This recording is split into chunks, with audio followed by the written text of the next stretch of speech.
What is up, guys and girls, and welcome to another episode of the My Team Journey. This is episode number 3 for the Monaco Grand Prix. We are so early on in the season that we're having Monaco at this point. It feels a little bit weird, I won't lie. Thank you, Jeddah and Imola, for not being in the game. But I saw a lot of people concerned about that in the last episode. It will be in the game, just not from the start. They're going to patch it in at some point. So when that does happen, I'll let you guys know. But for the meantime, we're going to crack on with our season. And that is the Monaco Grand Prix. Normally a very boring race in real life.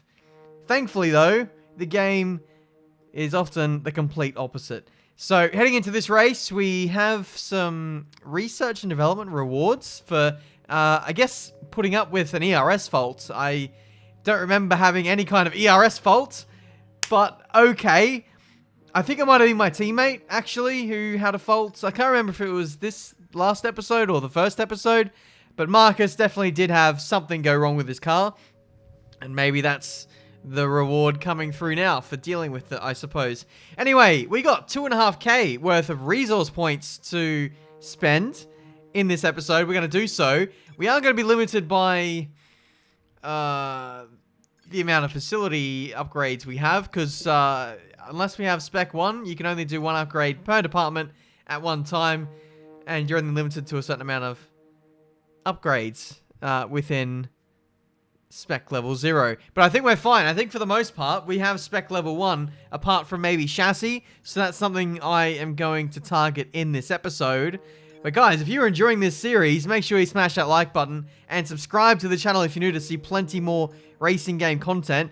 We're closing in on 700k. If you guys could help me get that one step closer, I'd be much appreciated. Much appreciative. Okay, we've had the new parts come through the fabrication process. We'll have them with us for the next Grand Prix. Hate to drop this on you, but we could do with your expertise on this. A recent systems crash has led us to losing sim data on... Oh, man. Alright, I don't want to affect his morale, so we're going to make the aero department fix that up. You handled that well. Thank you. After all, it is the aero department's screw up, maybe. I don't know. But we don't want to take away Marcus's focus. That's the last thing we want. We want him to be firing on all cylinders.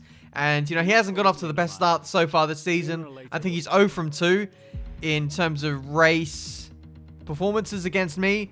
So we don't want to completely grind his confidence into the ground, essentially.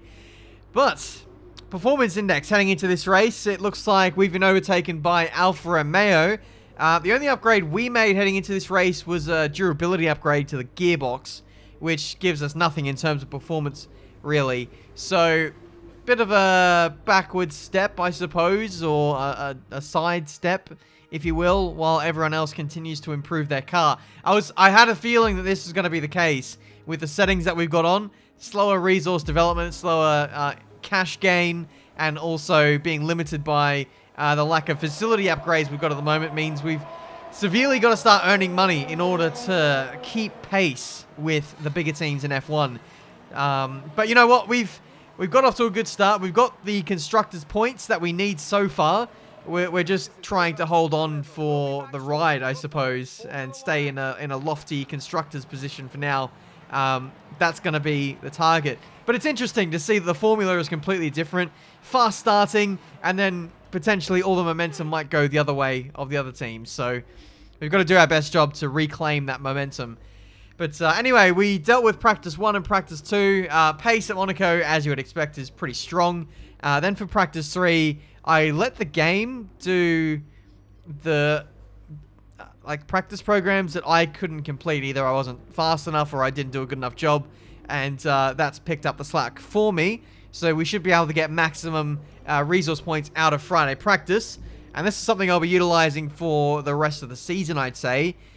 Even if it is at the cost of probably engine wear and gearbox wear, doing extra running, but it's fine. We need to, because Marcus Armstrong is just not delivering on his end of the bargain.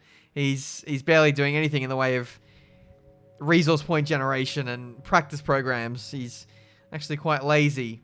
So, yeah, that's not great. However, we will pick up his side of the slack and do the best job we can. But ultimately, resource points isn't really the problem for us. I think the problem is more getting the team acclaim up, getting money in, and then upgrading the facilities. That's the biggest logjam we've got at the moment. But anyway, that's practice dealt with. We're now going to head into qualifying now for the Monaco Grand Prix. This is 50% of the weekend this counts for.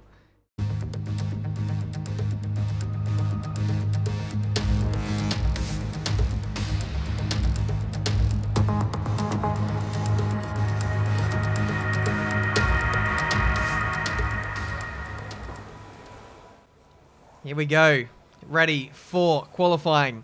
I love how Jeff has left me a little sticker on my halo. It says, keep calm and no heroics into Saint Devote.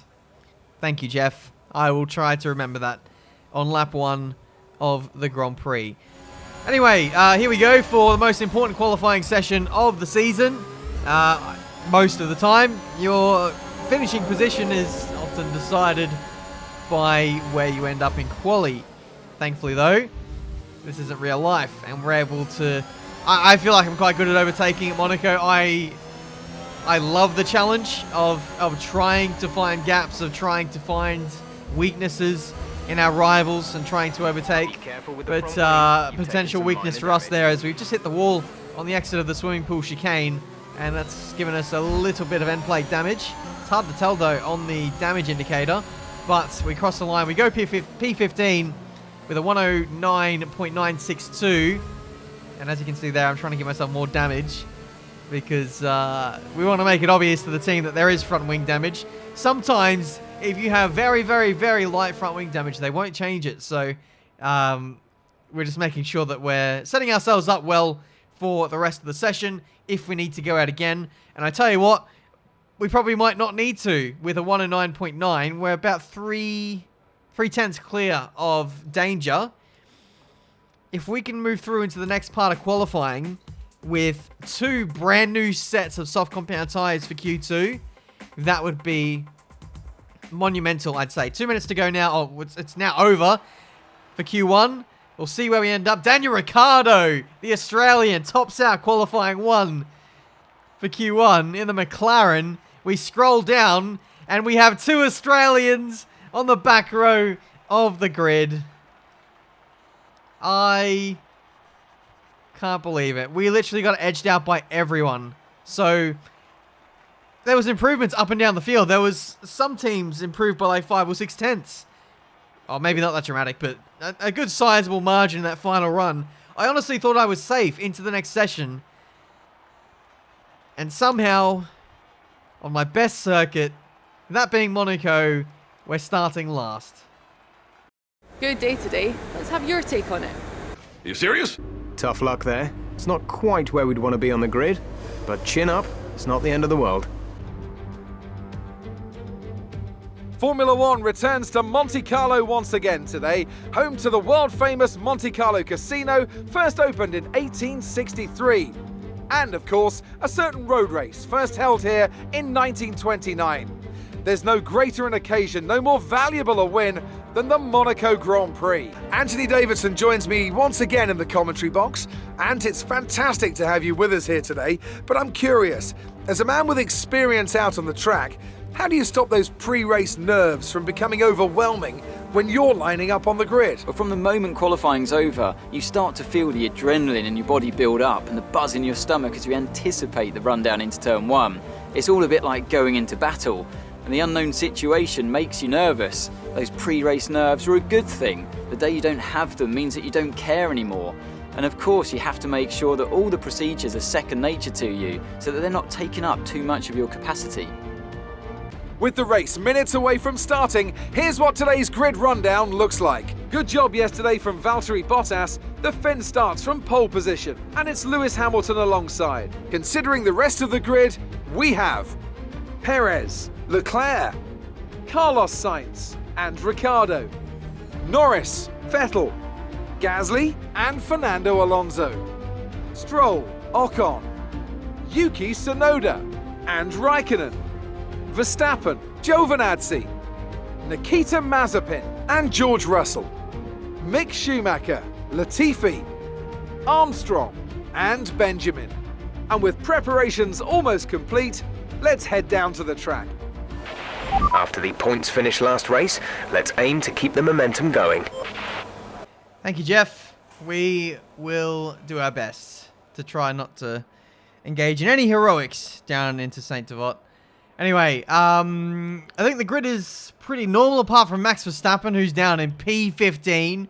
So Red Bull at the moment having an absolute mare with reliability, it seems, but no such issues at the brand new team, Marduk Motorsport. We're going to start on mediums. I think everyone else around us is starting on hard, so that could be a massive advantage for us. And we have options to switch to other tyres later on. But away we go for the Monaco Grand Prix. Starting from last place, we have absolutely nothing to lose. So we're going to go hell for leather down into turn 1. We go around the outside of George Russell. The space wasn't there when I committed to the braking point, but somehow it opened up around the outside, and we're now in P19, fighting away with Nicholas Latifi. A couple of screen freezes there. Thankfully, that's the only 2 screen freezes I got the whole race, whole season rather.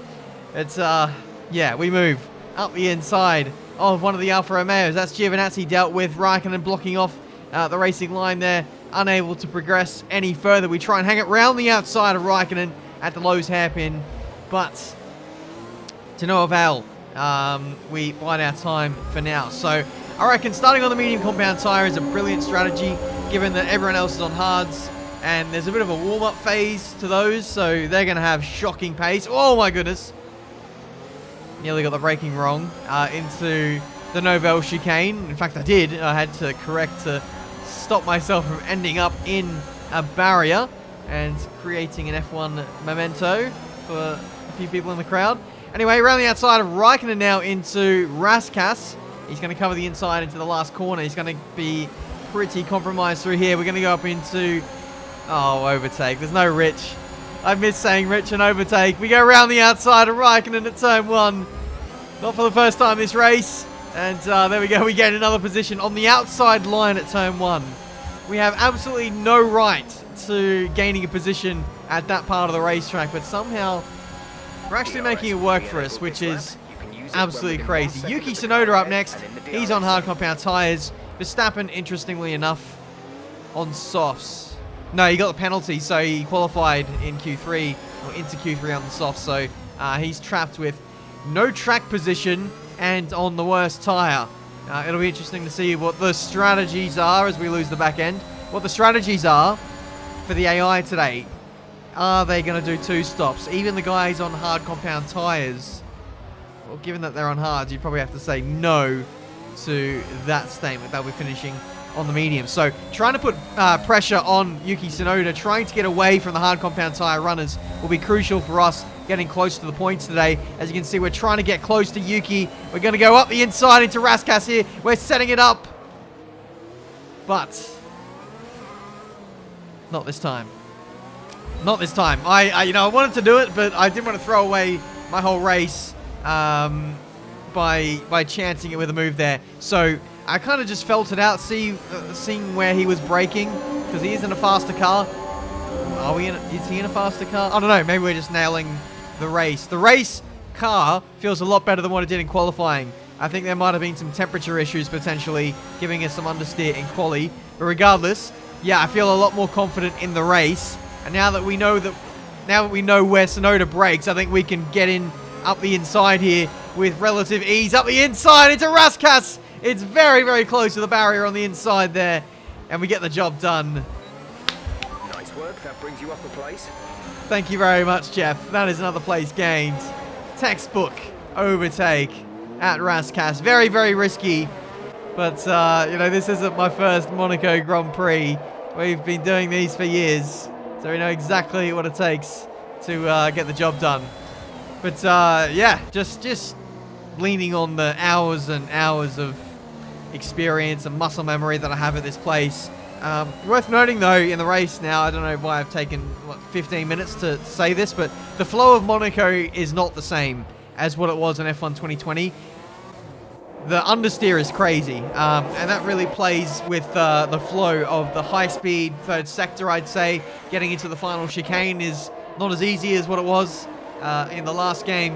And Casino Square, that corner that we were just heading up to before, that whole section is very, very understeery, and you have to be so patient with the front end to wait for the tire to grip up and go through there that the flow is much different. But low speed though, that's still as hunky-dory as you like. I don't know what that means. Probably should have said that. What I'm trying to say is it's fine. Low speed. Low speed corners might even be faster than low speed corners of last year. Anyway, it is time for a pit window. We're going to box onto another set of mediums. We're actually going to commit to the 2-stop. Call me crazy here, but I'm actually going to back myself to overtake cars. We saw we got past Sonoda with relative ease. The 2-stop is faster, according to the race strategy that we got given. So we're going to go with this. And with the increased chance of safety car, you never know. We might have a late-on safety car, which will put us right in the game. So we'll see if this works out for us. A very slow stop for us, by the way. 3.1 seconds. It's not fun. Marduk Motorsport, you'll need to do better in the final round of pit stops if you're to get me in point-paying position. But yeah, risky strategy there. Could have maybe gone for the hards and parked the bus for the rest of the race, but it's hard to say if I would have been able to get in the points. So we're just going to go on the attack here with Tiametmarduk on the... Oh my goodness! That's a massive spin at high speed heading into the swimming pool chicane. And somehow we managed to keep this thing out of the barriers on simulation damage. Have a look at this. This is the curb on the run into the swimming pool chicane. We just hit it at the wrong angle, and it's dragged the right rear tire into a bit of a slide, and it's instigated a massive spin, like a complete snap that we were unable to save. It was unsavable, this. We just hit the curb, and yeah, it just destabilized the balance of the car. And this right here, I don't know how we avoided the barrier there with the front wing. That has got to be is that a lucky save? Is that skill? I don't know. I did my best to save it, and we just about survived. But I tell you what, guys, with that reprofiled curb, we're going to have to call that the death curb or something, because that was absolutely ridiculous. There's been a few times this weekend. Oh my goodness. That is so close. There's a few moments I've had over the course of the weekend where the curb has actually threatened to do that, and it's caused a minor moment, but it's never instigated a massive snap like that until now. So that's massive. And you know what? I actually like that. It gives Monaco a bit more character, because I might be in the minority here. We're going to go for a massive dive bomb on Schumacher. Thank you very much. We just keep that clean. Thank you very much. But Monaco, it's given it much needed character. I might be in the minority here, but I feel like it's Monaco has made me comfortable a little bit. I struggle to make mistakes or crash or anything, but that curb now keeps me on my toes, and I actually really, really look forward to the challenge of trying to get over that curb now without dying. There's going to be a real skill to that, and I can't wait to try that in online, because that's going to catch so many people out. As we get up the inside of our teammate now for, oh my goodness, P19. We were in the lofty heights of the points before our first pit stop, and now we're in nowhere land. 6 seconds behind Verstappen, who's still struggling. He's struggling to get past the AlphaTauri of Pierre Gasly. There it is again. There it is again. So here we go with the replay. It's the right rear when it's when the inner edge of the right rear tire dips over that lip of that curb, and I don't know, it just maybe creates a little bit of lift for the rear diffuser. I don't know, there's something about it that the game doesn't like, and as such it's a real challenge to keep this thing in a straight line. I don't know how we haven't crashed yet. It's been a bit of a miracle.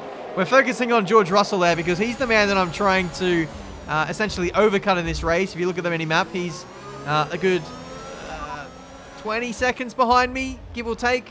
So it's absolutely crucial that we rejoin ahead of him, ahead of that massive train of cars, including my teammate. So let's hope for a good stop here, boys. In we go. Soft compound tires. 1.9 second pit stop from Marduk Motorsport. That's a world record, I think. That's got to be a world record. I think 2 seconds, or maybe just under, is the world record. Get your stopwatch out, lads. I think we have a new world's best pit crew. I just picked these guys up in Coventry somewhere. I put an ad in. You want to change some tyres? 1,000 work training hours later, and they're the best in the business.